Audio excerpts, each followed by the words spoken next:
If you are familiar with the Greenway, this is just next door to the silo site in Summerhill that has been redeveloped into apartments. Around Christmas, work started on converting a four-way junction into a roundabout at the intersection of Smith Street and Edward Street. I believe the roundabout design has created a new hazard because it has completely upended who gives way to whom at this intersection. Previously, drivers heading north on Edward Street had to give way to any traffic on Smith Street. Google Maps hasn't been updated yet and still shows the intersection as it was back in November.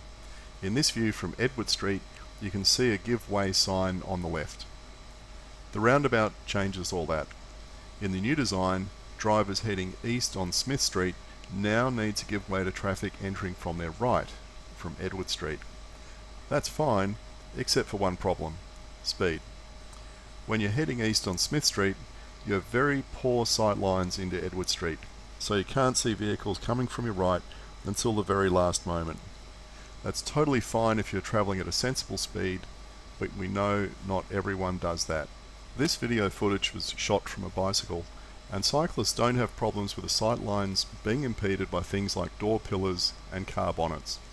If the view from a bicycle travelling at relatively low speed is bad, the view from a car travelling somewhat faster must be atrocious.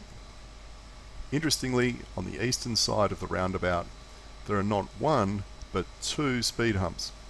That means drivers heading into the roundabout from the east, where visibility is absolutely fine, have to slow down, whereas drivers entering from the west, where visibility is very poor, don't have to slow down.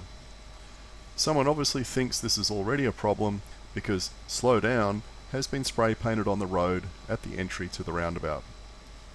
I think it would be sensible to install a speed hump just east of this new roundabout to force drivers on Smith Street to do just that: slow down.